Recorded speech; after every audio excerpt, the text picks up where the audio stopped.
Ya, di saluran berita RTM TV1 dan juga penerimaan secara dalam talian RTM Klik pada pagi ini. Selamat pagi Malaysia menemani anda selama 3 jam. Terima kasih bersama dengan kami pada pagi ini. Assalamualaikum. Bersama saya Ismail Adnan. Dan saya Zalia Khairin Ismail. Dan banyak yang juga manfaat kami kongsikan dengan anda pagi ini dalam Selamat Pagi Malaysia hingga pukul 11 pagi nanti. Bagaimana keadaan anda terutamanya berada di Lembah Kelang akibat cuaca buruk semalam. Banyak klip yang telah pun tular di laman web kita lihat semalam.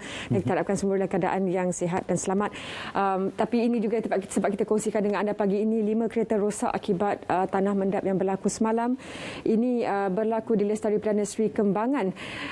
Walau bagaimanapun, Pengarah Jabatan Berbenah Penyelamat Malaysia Selangor, Tuan Nur Azam Khamis berkata setakat ini tiada kemalangan jiwa yang dilaporkan dan berdasarkan laporan awal, kejadian tanah mendap di kawasan berhampiran longkang itu mengakibatkan 5 buah kenderaan rosak kebawakan. Klip ini di paparan skrin sekarang memang seram bila kita saksikan situasi sebegini. Dan mujurlah setakat ini tiada kemalangan jiwa yang dilaporkan. Kalau diikutkan kepada perkongsian sahabat-sahabat kita di ruangan media sosial tersebut, mendapan tanah ataupun pergerakan tanah yang berlaku itu ada beberapa faktor yang juga turut dinilai oleh pihak Jabatan Bomba dan Penyelamat dan juga pihak berkuasa tempatan untuk kita melihat apakah antara punca-punca dan juga faktor-faktor situasi itu berlaku, dan sebenarnya ditambah burukkan dengan kejadian hujan lebat yang berlaku semalam khususnya di beberapa kawasan di sekitar Selangor. Jadi kita harapkan spekulasi berkenaan perkara ini hanya akan terjawab sekiranya siasatan sudah pun selesai dan juga pelaporan sudah pun selesai. Seterusnya juga isu yang mendasari dan juga yang berlaku kepada pemain perseorangan badminton negara kita. Dan selepas pertemuan dengan Presiden Persatuan Badminton Malaysia BM Tan Sri Muhammad Nurza Zakaria, jago perseorangan badminton negara Lee Zijia telah pun mendapat restu untuknya bergerak secara profesional.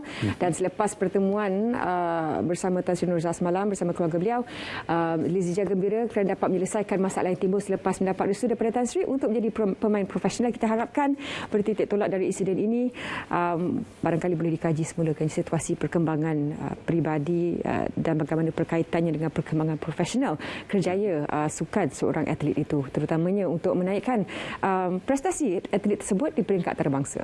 Apa yang penting adalah kita juga faham di sebalik kedua-dua belah pihak juga dalam perihal ini, kedua-duanya ingin mencari penyelesaian yang terbaik untuk menyelesaikan isu ini. Sudah pastinya BAM juga sudah pun banyak melaksanakan pelbagai tugas dan juga latihan yang telah pun diserapkan kepada Lee Zijia untuk memastikan Lee Zijia berada pada rankingnya sekarang, dan Lee Zijia juga sebagai pemain perseorangan badminton negara sudah pun menunjukkan prestasi yang baik dan juga membanggakan khususnya untuk kita menggalas tugas yang lebih besar bagi menggalas kejuaraan-kejuaraan penting untuk negara di sukan badminton.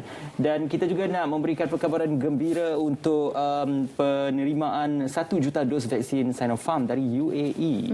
Dan ini satu lagi usaha untuk meningkatkan dan juga berikan perlindungan kepada warga komuniti masyarakat bila mana sumbangan sebanyak dalam kumpulan pertama 500,000 dos yang tiba.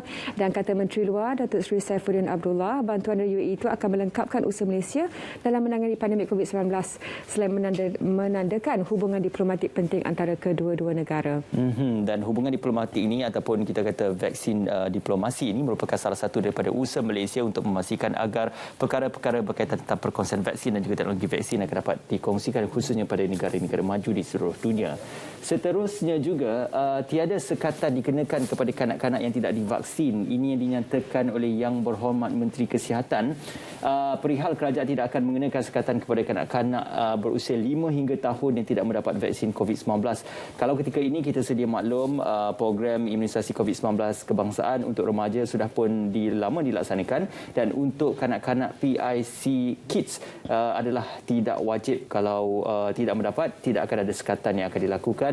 Namun menurutnya ibu bapa juga digalakkan untuk mendaftarkan anak masing-masing di aplikasi MySejahtera di bawah ruangan tanggungan ataupun dependen untuk memastikan agar ibu bapa boleh memberikan yang terbaik dan juga ruang untuk kanak-kanak ini mendapatkan vaksin. Sementara itu, Kementerian Kesihatan juga menyasarkan 70% kanak-kanak berusia di bawah 12 tahun dapat diberikan 1 dos vaksin Pfizer sekurang-kurangnya. Sekiranya ada persoalan, sekiranya ada sebarang apa yang tidak anda jelas tentang pengambilan vaksin untuk diri sendiri ataupun kanak-kanak, ada baiknya berjumpa dengan pakar perubatan, dengan doktor, kerana itulah antara cara yang terbaik untuk mendapatkan jawapan secara saintifik dari segi perubatan supaya ia memudahkan lagi anda membuat keputusan selepas ini. Okey, dan kita memberikan sokongan kepada PIC Kids yang sudah pun bermula untuk anak-anak di bawah usia 12 tahun. Selain daripada itu, menurut KPDN HE MEP RM4 bagi dana pemfailan harta intelek 2.0 MIPO yang telah pun dilaksanakan bagi tempoh 4 tahun bermula tahun ini hingga 2025. Ini juga dinyatakan oleh Yang Berhormat Menterinya itu juga bersangkutan di bawah rancangan Malaysia ke-12 untuk memanfaatkan 2,000 usahawan terutama daripada perusahaan kecil dan sederhana, dan ini juga dapat merangsang ekonomi melalui perlindungan harta intelek kerana harta intelek ini membawa nilai dagangan yang cukup lumayan kepada negara, khususnya kepada perusahaan yang baru bermula ataupun perusahaan yang sudah pun bertapak dalam ruang legar perniagaan negara, dan ini juga untuk memastikan harta intelek tidak dieksploitasikan secara maksimum. Dan juga seterusnya dalam perkembangan berita tempatan, 1.6 juta kenderaan dijangka di lebuh raya khususnya untuk minggu perayaan bermula 28 Januari hingga 6 Februari ini sempena perayaan Tahun Baru Cina. Kata Ketua Pegawai Operasi Plus, anda juga boleh menggunakan jadual cadangan waktu perjalanan ataupun TTA sebagai rujukan dan panduan buat orang ramai dalam merancang perjalanan mereka. Dan kita telah tahu tiada sekatan untuk melawat ahli keluarga, dan pastikan juga walaupun pengumuman seperti ini telah pun dikeluarkan, pastikan anda terus menjaga kekal mematuhi SOP, mengambil langkah berhati-hati, penjarakan sosial, menggunakan pelitup muka, sentiasa menggunakan hand sanitizer, dan sentiasa memantau keadaan kesihatan masing-masing supaya tidak memberikan risiko kepada ahli keluarga dan juga rakan-rakan yang lain.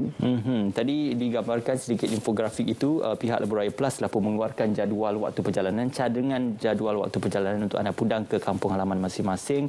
Boleh anda ikuti cadangan jadual perjalanan ini. Ada beberapa kawasan, khususnya di kawasan utara tanah air dan juga di kawasan pantai timur tanah air, diberikan beberapa penjadualannya, antaranya sebelum 10 pagi dan juga sebelum 1 tengah hari dan juga sebelum 9 pagi di kawasan selatan. Jadi ini antara beberapa lokasi yang diberikan untuk cadangan waktu perjalanan di Lebuh Raya Utara Selatan. Baik, apa yang penting adalah kita ingin mengharapkan agar perihal tentang isu-isu di Lebuh Raya, khususnya isu-isu tentang RFID, Smart Tag dan juga Touch 'n Go akan dapat dirungkai dan juga dapat diselesaikan, khususnya kepada anda yang ingin mengetahui lebih lanjut. Kita juga akan bincangkan berkenaan dengan perkara ini.